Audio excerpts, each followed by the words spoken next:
Junior એનટીઆરની Devara part 1 કેવી છે film? Hype તો બહુ હતી. RRR આવી જુનિયર એનટીઆરની, એના પછી જ આ ફિલ્મનું અનાઉન્સમેન્ટ થયું અને RRRની સક્સેસના લીધે જ ક્યાંક ને ક્યાંક આ ફિલ્મની હાઈપ હતી. તો હાઈપ સુધી પહોંચી કે નહીં, શું છે આ ફિલ્મનું આખું કેસ કબાલા, આપણે જાણી લઈએ. સ્ટોરીથી આપણે શરૂ કરીએ તો સ્ટોરી એકદમ નોર્મલ છે.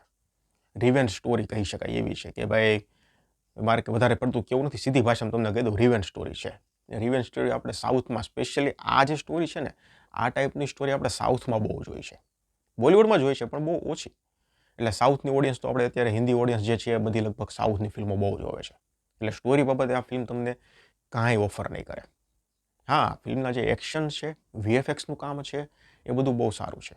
એક્શન જે રીતે ડિઝાઇન થયું છે, એક્શન જે રીતે કોરિયોગ્રાફ થયું છે, અને સ્પેશિયલી હું તમને એક સીન કહું, શિપવાળો જે એક્શન સીન છે, તમે ફિલ્મ જોશો તો તમને ખબર પડશે, અથવા તો જોઈ લીધી હશે તો તમને ખબર પડશે. શિપવાળો જે એક્શન સીન છે ને, એ સારો છે, થોડોક યુનિક લાગ્યો મને, અને આ મજા કરાવી એ ટાઈપનો સીન હતો. બાકી જેટલા પણ એક્શન સીન છે એ બધા ખૂબ સારા છે. એટલે એ થોડું સારું છે, પ્લસ VFX CGIનું કામ પણ સારું છે. એટલે જો આટલું ફિલ્મમાંથી તમે માઇનસ કરી દો ને, તો આ ફિલ્મ એકદમ સિમ્પલ અને એકદમ નોર્મલ છે.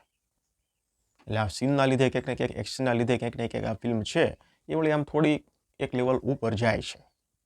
એટલે સ્ટોરી બાબતે ફિલ્મ તમને કાંઈ નવું ઓફર નહીં કરે.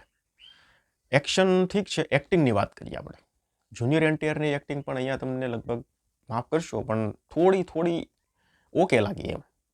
કોઈ માસ મસાલા ટાઈપનો, જો કે જુનિયર એનટીઆરનું નામ છે એકદમ માસ મસાલા હીરો જ છે, એની પાસે એક્શન ફિલ્મો જ વધારે પડતી હોય છે. પણ આ ફિલ્મમાં તમે એમ નથી કહેતો કે એકદમ આમ ફ્લેટ રોલ કરેલો છે અને એકદમ નિરાશ કરે છે, એવું નથી. પણ ક્યાંક ને ક્યાંક એવું લાગ્યું કે યાર, હજી આ વ્યક્તિ થોડુંક વધારે કરી શકત, એવું મને લાગ્યું. સૈફ અલી ખાન નેગેટિવ રોલમાં તો એ તો યાર જબરજસ્ત છે. સૈફ અલી ખાનને ઓલરેડી નેગેટિવ રોલમાં આપણે 2-3 ફિલ્મોમાં જોયા છે, અને ભાઈ એ જબરજસ્ત. આમાં પણ સૈફ અલી ખાન તમને નિરાશ નહીં કરે. એટલે નેગેટિવ રોલમાં તો સૈફ અલી ખાન હીરો કરતાં પણ નેગેટિવ રોલમાં જબરજસ્ત ઇમ્પ્રેસ કરે છે, એ વાત કન્ફર્મ છે. જાહ્નવી કપૂરને સાઈડમાં જવા દો, કે એનું કામ જ નહોતું યાર, આમાં હતી કે નહોતી કે શું છે, ઠીક છે બધું. મ્યુઝિક પણ ક્યાંક ને ક્યાંક ઓકે છે.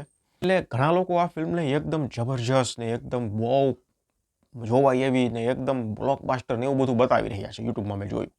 તો એ ટાઈપની ફિલ્મ તો નથી. અને ઘણા લોકો એકદમ રબિશ ને એકદમ ડિઝાસ્ટર ને એવું બધું કહી રહ્યા છે, તો એ રીતની પણ નથી. હા, ડિસન્ટ ફિલ્મ છે, એવરેજ પ્રકારની ફિલ્મ કહી શકાય એવી છે.